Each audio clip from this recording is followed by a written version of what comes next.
Morning,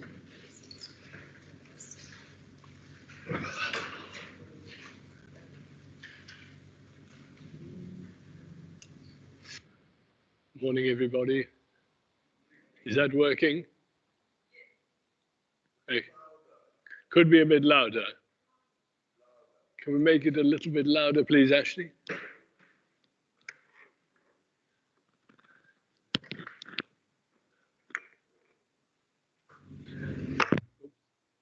That better? Any better? Any better? Is that enough?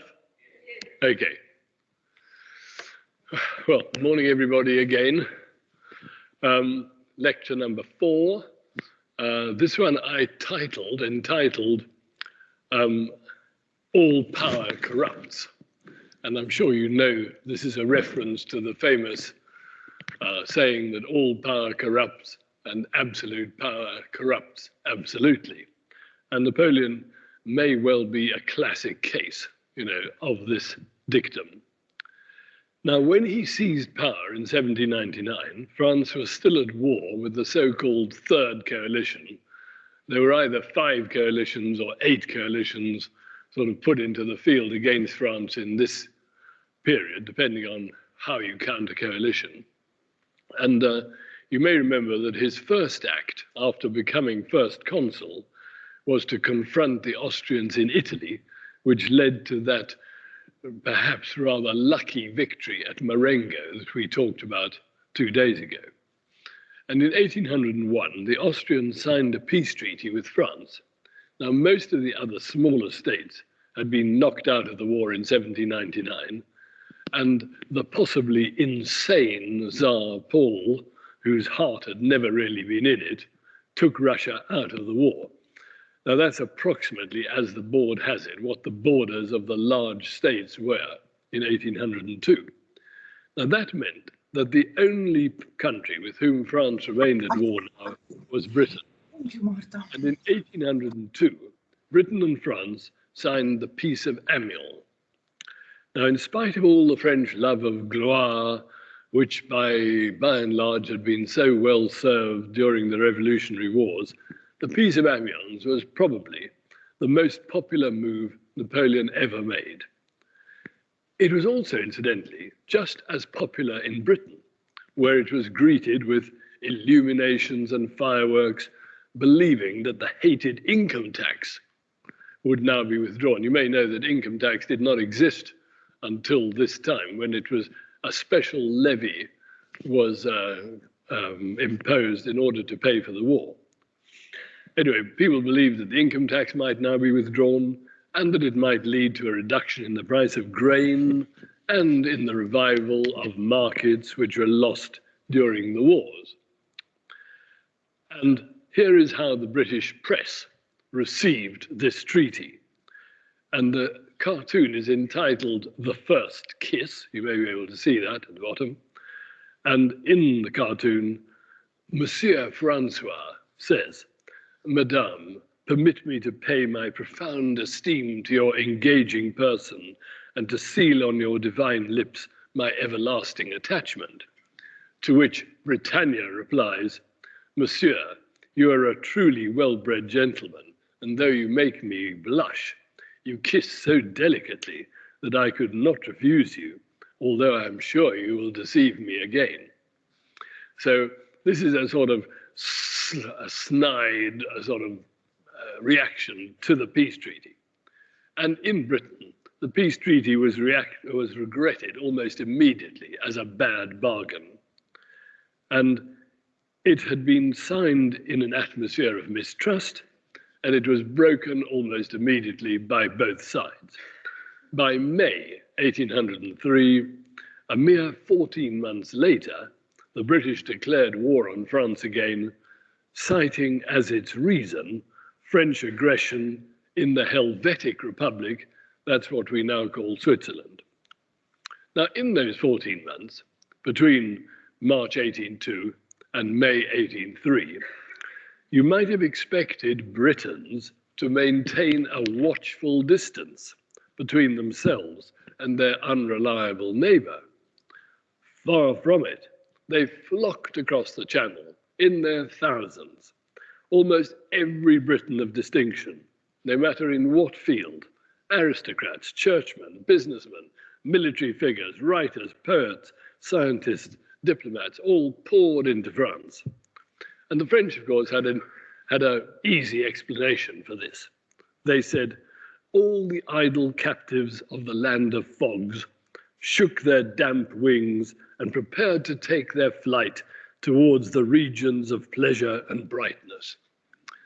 And what was it that lured such numbers across the Channel? Well, an industrial exhibition had been set up in the courtyard of the Louvre, and then there was the huge quantities of art looted by Napoleon from Italy, including even the 4 horsemen from St. Mark's Cathedral in Venice, which were now installed outside the Louvre. And there was the food and the fashion for which Paris was once again famous. But more than anything, what they wanted to see was Napoleon, the wonder of the age. And in this matter, he was extraordinarily accommodating. Here is Napoleon in his prime, painted by David. And this is probably the sort of archetype, the typical portrait of Napoleon. Napoleon gave audiences, even if only brief ones, to literally thousands of Britons, presumably only if they could speak English, because French or Italian rather, because Napoleon himself never learnt a word of English. And almost all of them reported themselves charmed and impressed beyond measure. When the French took advantage of the opportunity to visit England, they were equally well treated. The Bishop of Blois wrote, "The English are a magnanimous, hospitable, and kindly people, and the country would be enchanting if it had but pleased God to give it sunshine and French cookery." However, as stated earlier, this love affair lasted less than 13 months. By 1803, Napoleon had decided that all his plans were dependent on defeating Britain. He was not prepared to be thwarted in his ambition for world domination by a nation of shopkeepers, incidentally, which was another phrase attributed to Napoleon, which actually he didn't say, but still. Very well, he said, they want us to jump the ditch. We will jump it. And at the Channel ports, he assembled the Army d'Angleterre, which ultimately numbered about 180,000 men. And here they are, sort of in situ at Boulogne, which was his headquarters for the invasion. Now, how was he to transport so many men across the Channel? And his answer was, with a fleet of 6,000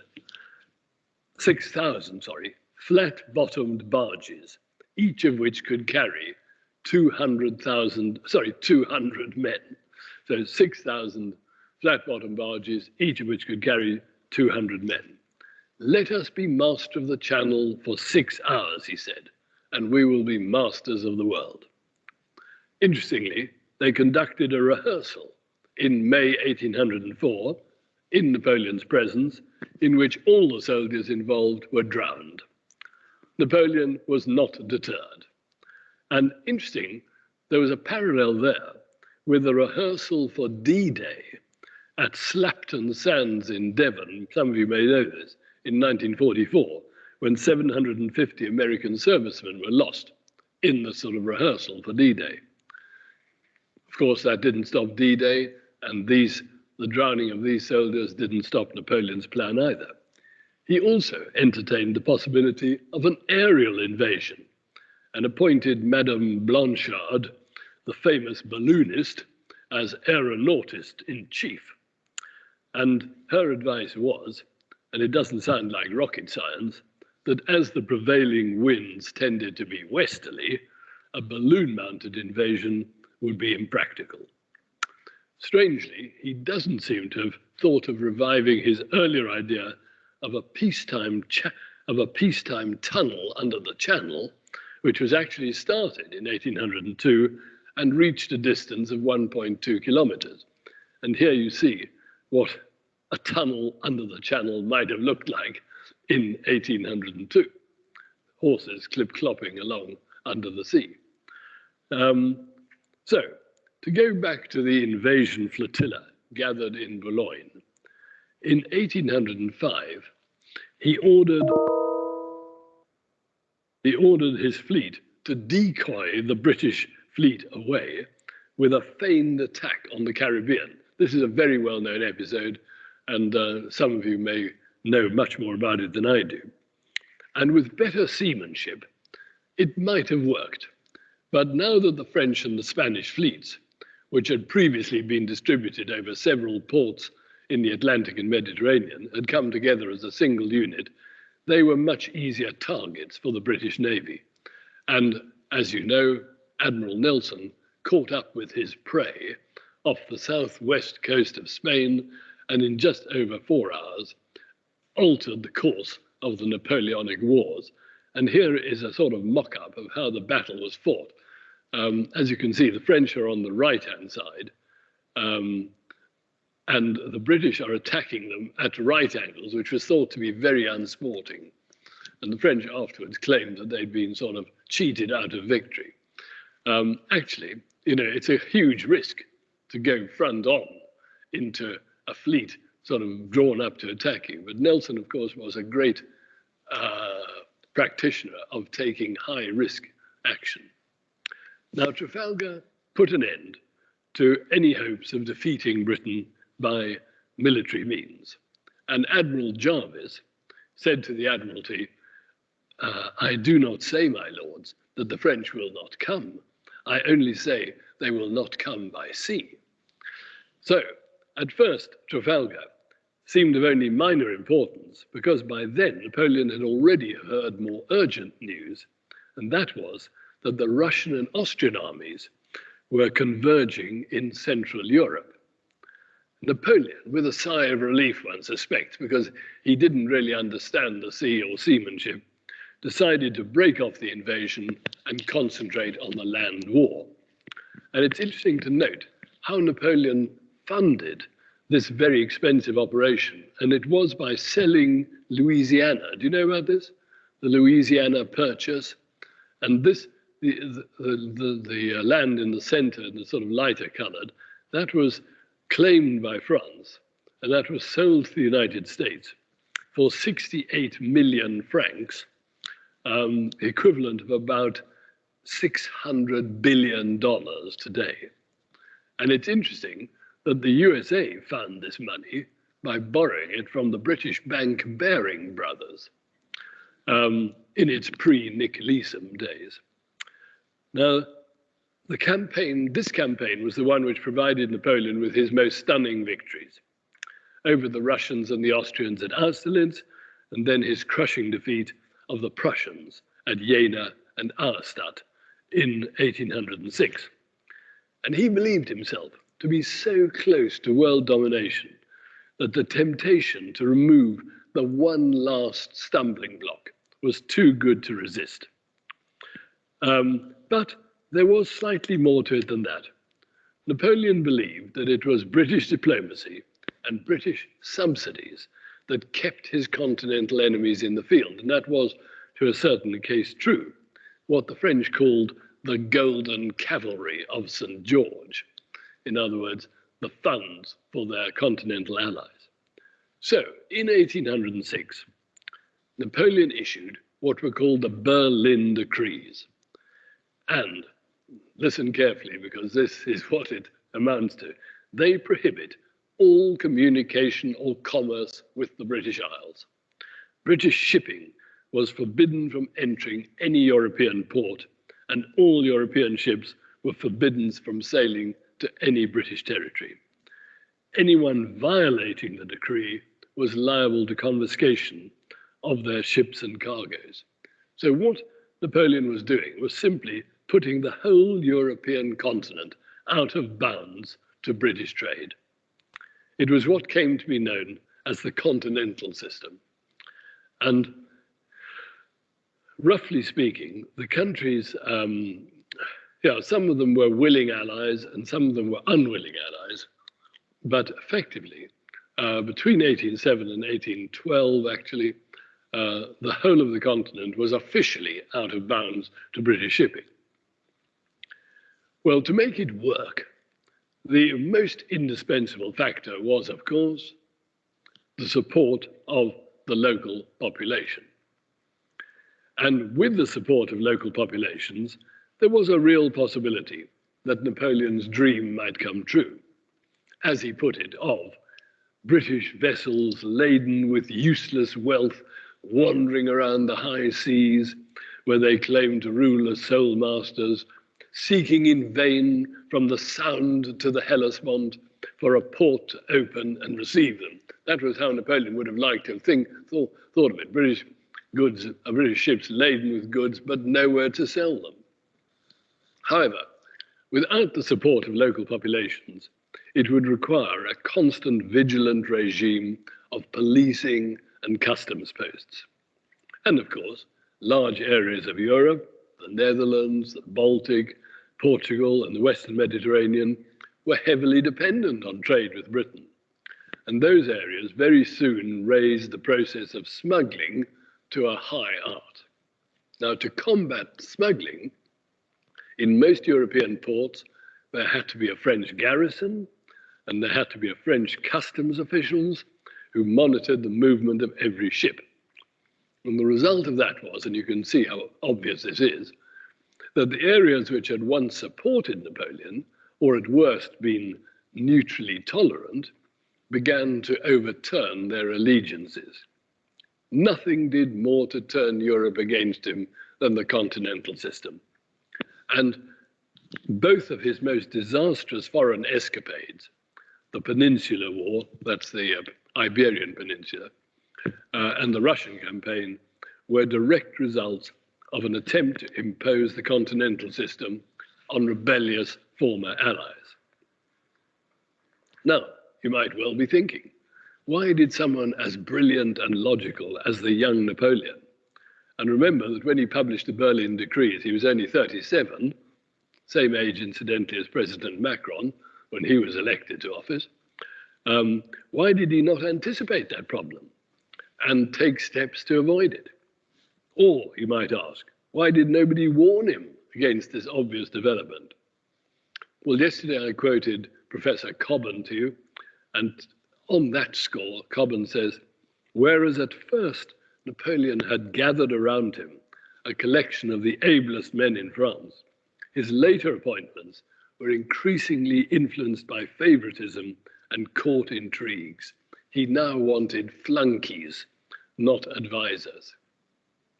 And he goes on to say, intolerance of criticism was only one sign of the degeneration that was beginning to come over the emperor, both physically and mentally. And it is true that 1807 onwards, there does seem to be a certain amount of physical and mental degeneration. However, Cobham was a pretty hostile witness. I once asked him to give a talk to my students. I said, could you please give us a talk? But most of the literature in England is quite anti-Napoleonic. So I said, would you mind giving a talk sort of balancing this to give people an understanding of why Napoleon is so highly regarded? He said, yes, all right, I'll do that. Anyway, so he came along. He always had to give him a bottle of claret to get him going, and put it on the table. He took a big slug and he said, if my talk today is called The Beastly Bonaparte. So, and then he pitched, proceeded to pitch in for about an hour, giving a whole list of all Napoleon's failings. So afterwards I said to him, well, thanks very much, but it wasn't quite what I was expecting. I thought we'd agreed on a sort of balance. He said, yes, I know we had, but the man's such a bounder, I couldn't think of a good thing to say about him. And I mean, that is how quite a lot of British academics felt about him. So the late Napoleon was far from being washed up. He just wasn't remotely the equal of the early Napoleon. So was the continental system successful in damaging British interests? Well, in 1805, Europe took 37% of British exports. But in 1812, in other words, 7 years later, it was still taking 28% of British exports. So it hadn't really decreased very much. And that decrease was being compensated by an increase in trade to new markets, particularly in South America. But the colonial trade needed European markets. And bizarrely, sometimes those markets were opened up by special licenses issued by Napoleon himself or by his regional governors, usually in exchange for lavish bribes. And in 1807, British exports actually reached record levels. But it would be misleading to present that Britain was unaffected by the continental system.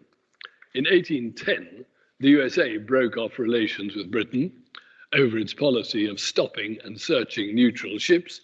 And as you may know, Britain and the United States fought a war between 1812 and 1814. There were bad harvests in Britain in 1808 and 1809. The Baltic convoy was dispersed by storms in 1810, and many ships were either sunk or captured. And here's the fascinating statistic. In 1810, Britain had only 10 days' worth of grain left for domestic consumption. Starvation really, genuinely faced, the whole country. So what does Napoleon do? He authorizes the sale of huge shipments of European grain to Britain at heavily marked up prices. Why did he fail at this crucial moment to hammer the nail into his adversary's coffin? And the answer is a very simple reason. Economics was always the blind spot in Napoleon's worldview. He believed that economic strength was all about who had the most little bags of gold in the bank. It was absolutely typical Corsican peasant view of economics. Therefore, it was fine to sell goods to Britain because that would deplete her of gold, but definitely not to buy goods from Britain because that would replenish her gold reserves. So do you get the idea?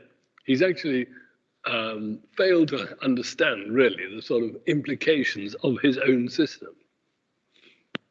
In one respect, his policy was successful. Britain's gold bullion shrank from 7 million pounds in 1808 to 2.2 million in 1814. Napoleon knew this. He said, "It's only I who have gold," he gloated. "Austria's gone bankrupt, Russia's about to do so, and so is England." But of course, Britain had about a century earlier moved on from a gold-based economy to one based on credit. And for Napoleon, said his own banker Ouvrard, who was specially released from prison, incidentally, to finance the 100 Days, which come back to tomorrow, he said credit was an abstract idea. And of course, isn't it, in fact? Merely the dreams of ideologists. Napoleon himself refused to borrow money. In 1814, France's national debt was about 63 million francs. That was about 15 million pounds. On the other hand, the British national debt rose to about 550 million pounds. So if that made any difference, it would have been a significant statistic, but it didn't. Even a century later, British national debt only reached 650 million. But Napoleon had another fixation, and that was that economic hardship in Britain would cause riots against the repressive and unpopular government of what he always called the English oligarchy.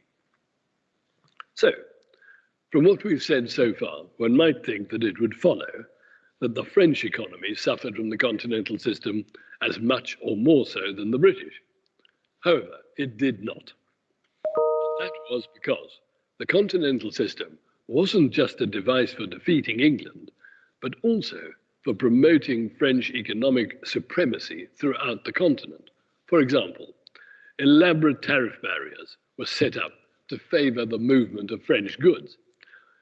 Heavy duties were placed on the export of Italian silk to France, but the sale of French silk to Italy was duty-free. The same with textiles from Flanders and Milan, or with industrial goods from Western Germany. Whoever suffered from the continental system it was not the French, and in particular, not the Parisians, whom Napoleon rightly recognized as the bedrock of his power.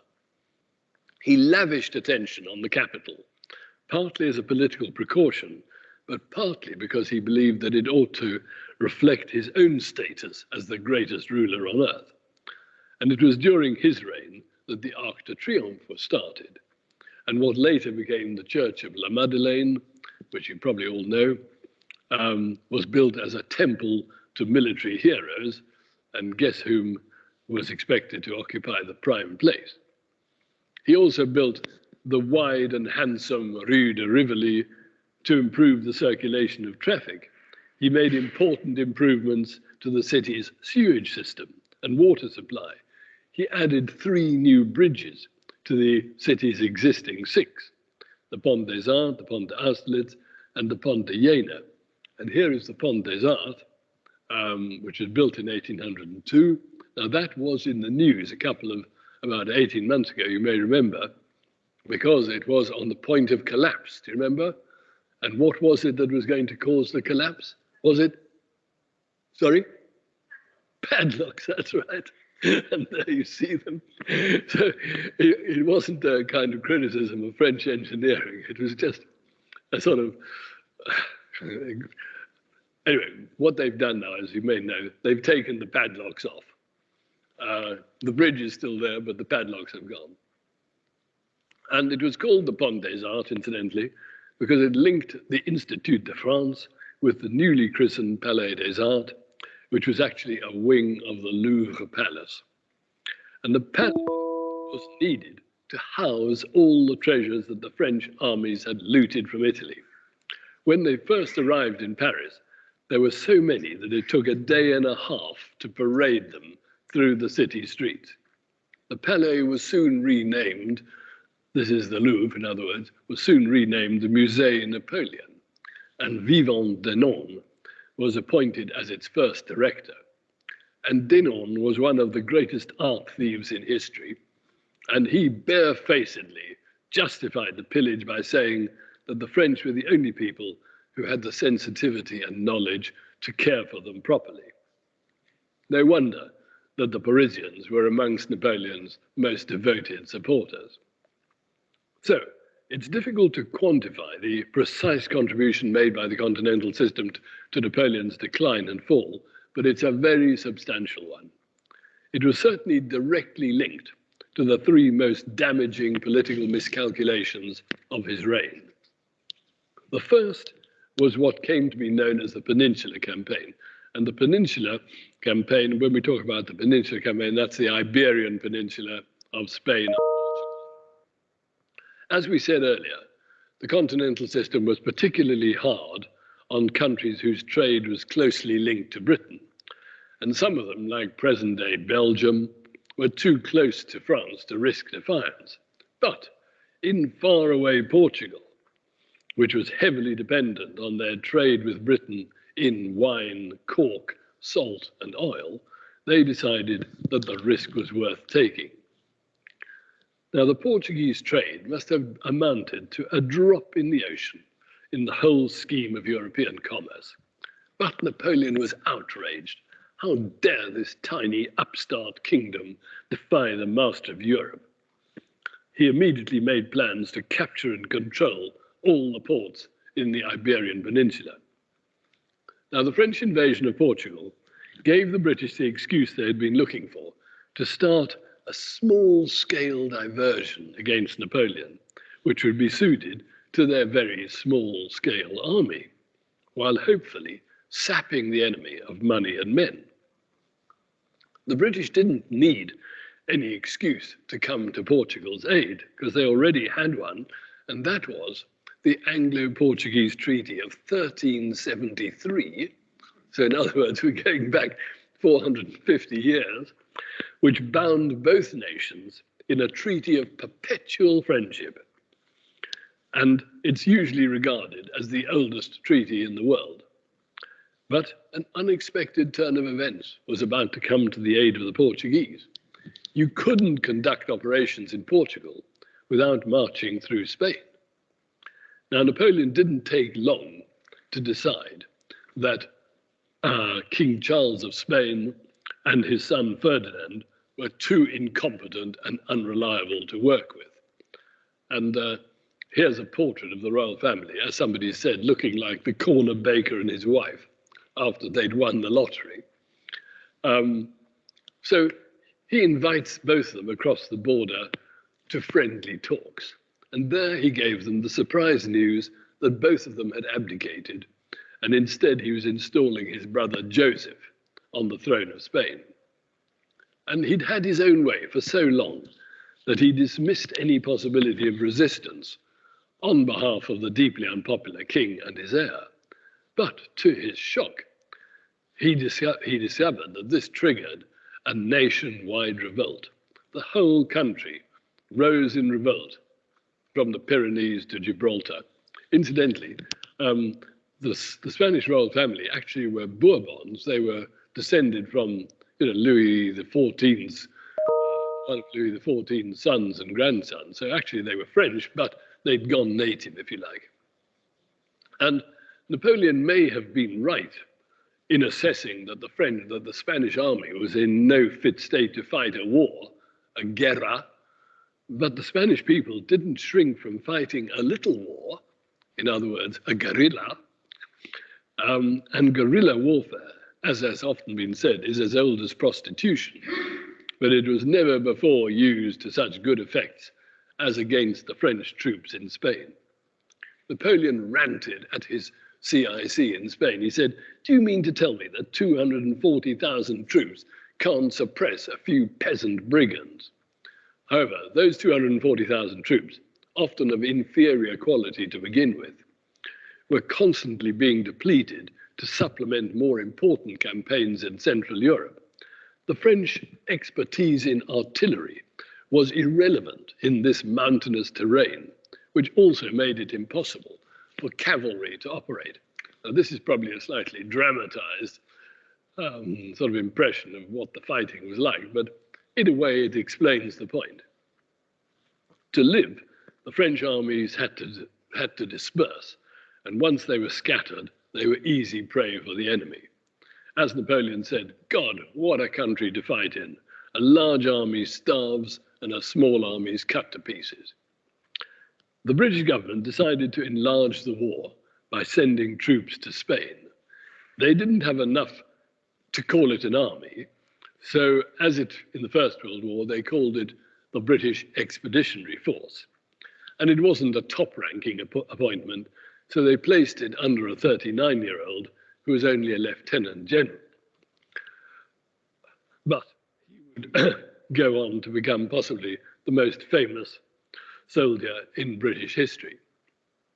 And he began by completing one of the most famous lines of defensive fortification ever constructed. And these are the lines of Torres Vedras, as they were called, named after the village at their center. They're not a solid barrier like Hadrian's Wall or the Maginot Line. They're more like, although that map gives that impression, they're more like an overlapping group of heavily defended outposts, manned by mobile troops who were able to plug any gaps where necessary. And why those troops could respond so quickly was because Wellington had adopted the semaphore system from the British Navy, which could relay orders from headquarters to any point in the line in about 4 minutes. And in effect, what Wellington was doing was creating an island to which he could retreat whenever necessary, and where his army could always be supplied by sea by the Royal Navy. You see, they could always retreat to Lisbon, and there they could be supplied by the British Navy. And the lines of Torres Vedras only became operative once, actually, but that one occasion was absolutely critical when the ablest of Napoleon's generals, and André Masséna, battered the lines for about a month and eventually had to retreat. 10 years later, Napoleon, as I said on Tuesday, Napoleon accepted the implications of his folly. "It was the Spanish ulcer which destroyed me," he said. "All my disasters can be traced back to this fatal knot." By 1808, Napoleon estimated that 12,000 troops would be enough to conquer Spain. By 1809, he bumped that up to 65,000. By 1810, 325,000 troops were tied up in Spain, at a time, of course, when he's still fighting wars in Austria, Russia, and Germany. But of course, the ultimate verdict is that even 325,000 troops couldn't deliver victory. And the French were eventually driven over the Pyrenees and defeated at Toulouse in the last battle of the war. Okay, does the Peninsular War make sense? Because I'm giving you a pretty sketchy outline. The second fatally damaging miscalculation, which was a direct result of the continental system, was Napoleon's rupture with the papacy. Now, the French Revolution had been an anti-clerical movement, and the French troops had actually captured the 81-year-old Pope Pius VI in 1798 and imprisoned him in Valence near the Rhone, where he died 6 months later. However, Napoleon had always believed that the support of Catholics and the Roman Catholic Church was necessary for peaceful political control. And that was why, you may remember, he signed a concordat with the next Pope, that was Pope Pius VII, in 1802, and he was very anxious that the Pope should bless his coronation. However, the Papal States, of which the Pope was the ruler,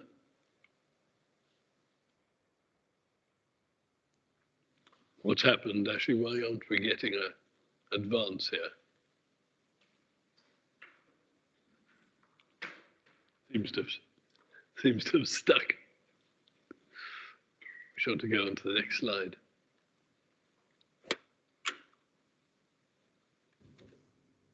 Okay, that's it. Thank you very much. Don't know what happened there.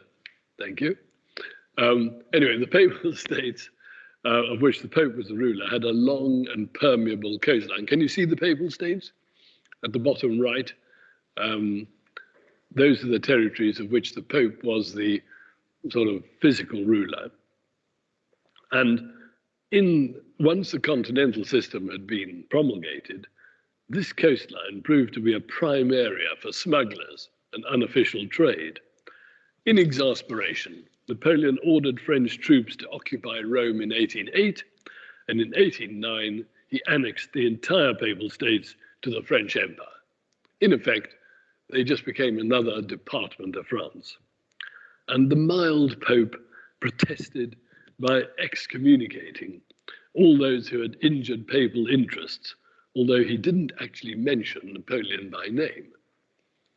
Now, Napoleon's response was to arrest the Pope and imprison him at Savona near Genoa, and 3 years later he transferred him to Fontainebleau, where he remained until Napoleon's abdication in 1814. It was, an astonishingly injurious phase. And altogether, he was Napoleon's prisoner for about 5 years. It was a hugely damaging episode for Napoleon. It would have been much worse if the Pope hadn't reacted with saintly forgiveness. But it gave Europe's Catholic population another reason to detest and resist him. And why did Napoleon not heed the advice given to him by a wise young man 10 years earlier? The wise young man said, treat the Pope as if he has 100,000 men.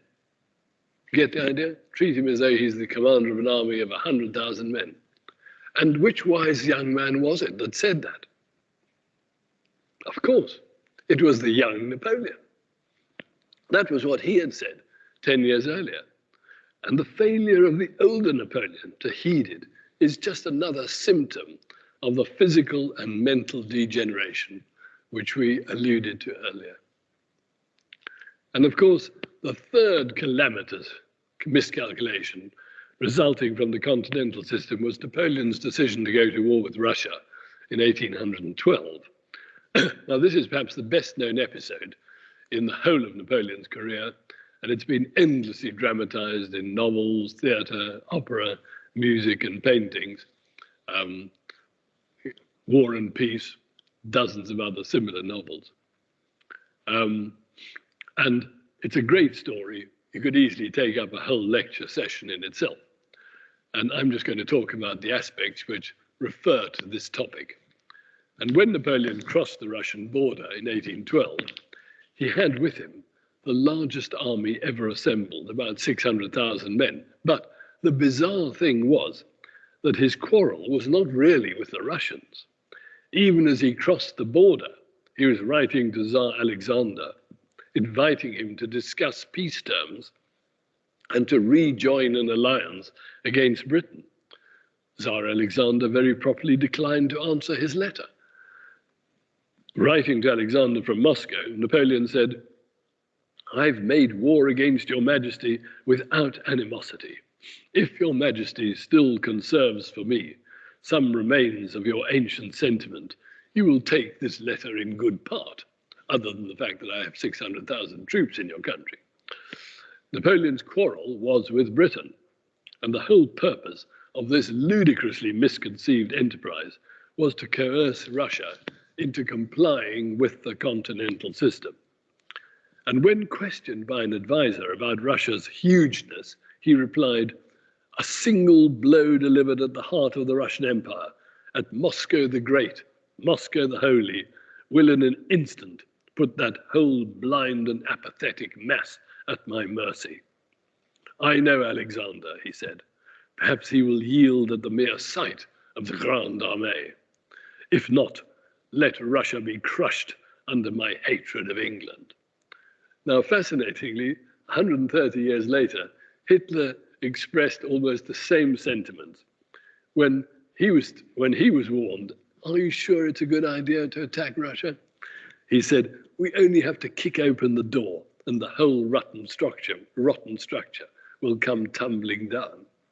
So people are always making the same miscalculations. Now, as far as Napoleon and Alexander were concerned, it had been so different 5 years earlier, when Napoleon and Alexander had met on a raft on the river Niemen, the emperor of the West and the emperor of the East, dividing the world between them. This is probably exactly how it appeared. They constructed a special sort of house on a raft, and that's where the two emperors met to decide how to divide the world between them. And Napoleon then said of the young, shy, boyish, blue-eyed Tsar, "If he had been a woman, I would have married him."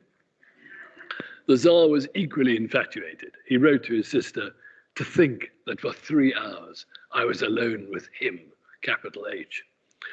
To a French diplomat, he gushed, "Why didn't I meet him before?" And the two of them did draw up a peace treaty. "I will be your secretary," said Napoleon, "and you will be mine." So it had been a real love-in. And here they signed the treaty. As you can see, when I say it's a love-in, it's not just an idle expression. And Alexander may have been dazzled by Napoleon, but the Russian court was not. Alexander was under pressure to repudiate the treaty almost before the ink was dry. And when eventually he did so, but not for another 3 years, Napoleon, in his typically Corsican way, immediately interpreted it as a breach of faith, a blood brotherhood betrayed. And the American historian Theodore Dodge concluded, "So bad was Napoleon's decision-making that historians have wondered if he was suffering some sort of physiologically impaired cognition." By his abnormal triumphs, Napoleon had lost that hard hold on fact which in earlier life distinguished him from all other men. He had never faced failure and could not believe it now. And of course, massive failure was the outcome of the Russian campaign. Of the 600,000 he'd taken to Russia, only 17,000 returned to France with him. Only a small proportion of that number actually died in battle. The biggest wastage was from desertion, as I mentioned a couple of days ago. Disease and the cold were also critical. And on his return to France, Napoleon does still manage to raise 2 more armies in 1813 and 1815. But they were pale shadows of the Grande Armée which had convened in Boulogne in 1805. So, to sum up, I think the whole Russian campaign is a salutary and in some ways tragic illustration of the title of this lecture. But Napoleon wouldn't be the great romantic hero that he became had he not had his epic failures as well as his epic successes. He's a sort of morality tale for whatever lessons one chooses to learn. But essentially, it's proof again of the famous dictum that all power corrupts and absolute power corrupts absolutely. Okay, that's my bit. Happy to take questions. Yeah. Thank you. Say that again. Sorry, I missed the first bit. Yeah, he was indeed. No, he was only 45 at the Battle of Waterloo. No, I mean, physically, there wasn't anything the matter with him. Slightly, yeah, he was overweight. Yeah, I mean, he as he got older, he took less and less exercise, and he ate more and more. So he was overweight, but that wasn't the problem. The problem was just his mental sort of synapses were not linked up properly any longer. I mean, it was as simple as that. Sorry, yes.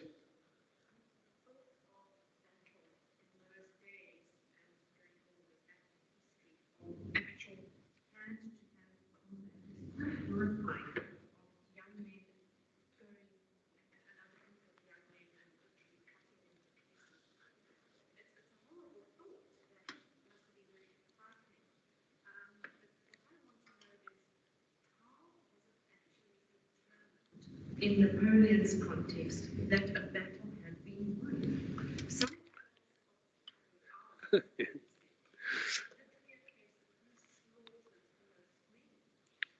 Normally, yes. I mean, it's a very interesting question. And well, the question, sorry, I was asked, how do you determine in this period whether a battle has been won or lost? And the answer is, normally the defeated side has to evacuate the battlefield. You know, they're in flight, they're fleeing. The victorious side is pursuing them. They're taking them prisoner. You know, they're killing them as they run away. So normally it's a matter of who actually is in control of the battlefield at the end of the day. And it's as simple as that, actually. And once or twice, I mean, for instance, at the Battle of Austerlitz, you know, the Russian army was forced into a sort of swamp area, and thousands of them drowned actually in some sort of stagnant water. Now, that was an unusual situation, but normally it was just the case who vacated the battlefield. Yes.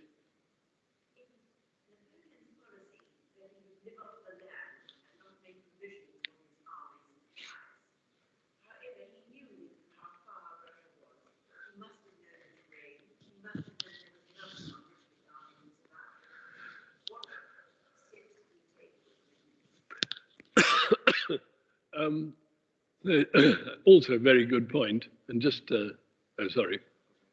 Well, can we just put up the screen again?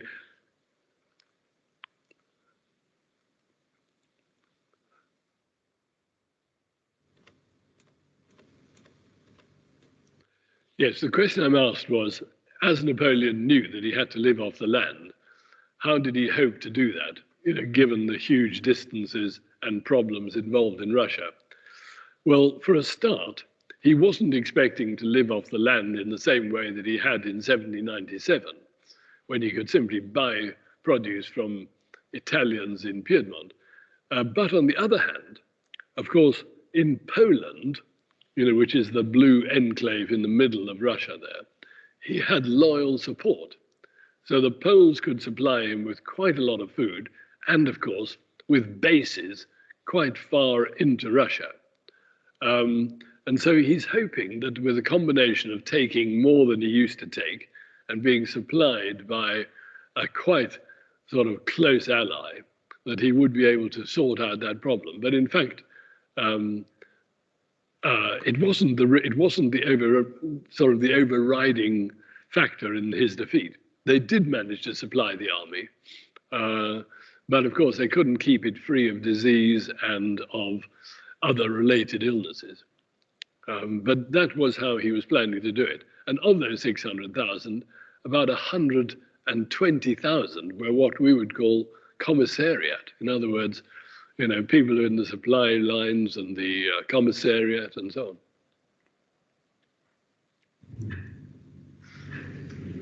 Any other questions? Oh, yeah. Can I see it?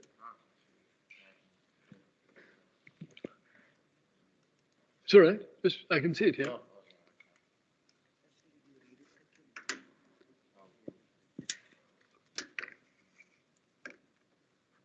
Oh, well, the first question, will we be able to do the lecture notes? I think we'll be able to buy the lecture notes. I think that's probably unlikely, I'm afraid. I have done this in the past, as some of you know, but it is a matter of achieving the right scale, as it were, and I just don't think we'll get enough orders to make it worth it. I can look into this and see if there's something possible, and I can email people who are on the course if they're interested, but I suspect that probably won't be possible. Given his failures, why do the French hold him in such high regard is another question that's asked there. And the answer is that, I mean, obviously French affection for Napoleon did diminish during the last 5 years of his reign. And people did begin to think that this whole great adventure was really just to bolster Napoleon's ego and his dynastic ambitions.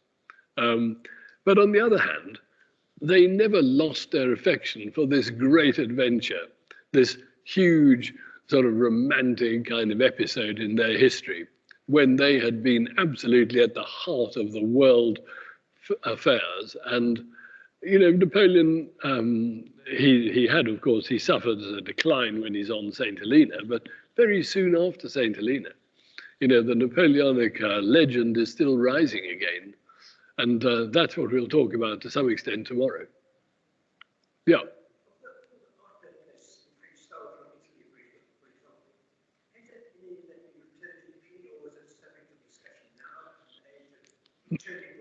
No, no, very interesting question. Interestingly, after Napoleon abdicated the first time, when he was sent to Elba, Talleyrand, who was the French foreign minister, even managed to persuade the Allies not to demand that the art treasures be returned on the grounds that this would cause revolutionary excitement in Paris and thereby stir up a revolution. But after his second defeat at Waterloo, even Talleyrand's golden tongue, you know, couldn't work any miracles, and they did have to return all the art treasures. But as is always the way, about 40% of all the art treasures looted were never returned. And whether they just got lost or whether they were deliberately concealed, you know, I just don't know. And I went to the town of Kassel in Germany, where they had a fantastically good art gallery, absolutely stunning, and very little known. I mean, the first room, I remember, we went in at about 9 o'clock, and we had 13 huge Rembrandts, all to ourselves. And I mean, it was just a wonderful collection. But wherever a painting had been stolen from them and had not been returned, there was a blank space on the wall. And they'd kept that. Some of them, they'd put a little label underneath, zurück, meaning, you know, back again. So some of them had been returned and some of them weren't returned, and they put a blank space on the wall to show that. So the answer is yes, they were supposed to have returned, but of course many of them didn't. And the Duke of Wellington's house in London, Apsley House, I mean, that's basically furnished with beautiful paintings and sculptures, which the French had looted from the Spaniards in 1808 to 12, and then the British looted from the French, you know, when they then sort of defeated the French. And anyway, the Spanish were so grateful to the Duke of Wellington that they the story is that they gave him these treasures, as a thanksgiving. How keen the Spanish population were on this gesture, I don't know. But I mean, this is how art moves around the world. Yes.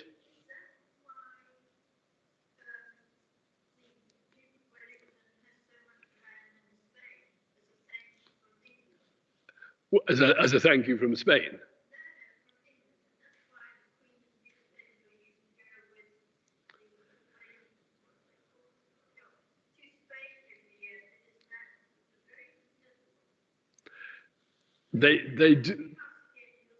They do have properties in Spain, that's quite right.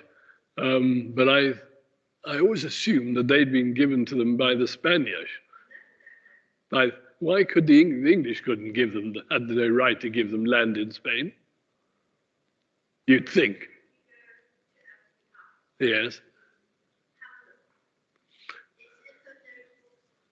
Yes. Yes. Well, I will have a look, I'm curious.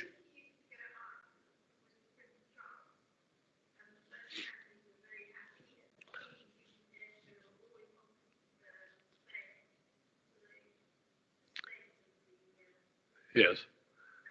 Yeah. Right. I'll look into it. Yes, that's got nothing to do with Spain. That's the sort of commemoration of Waterloo, the Waterloo feast or whatever it's called. Yeah. Any other questions online? No. Any other questions from anyone? If not, I'll see you again tomorrow. Thank you.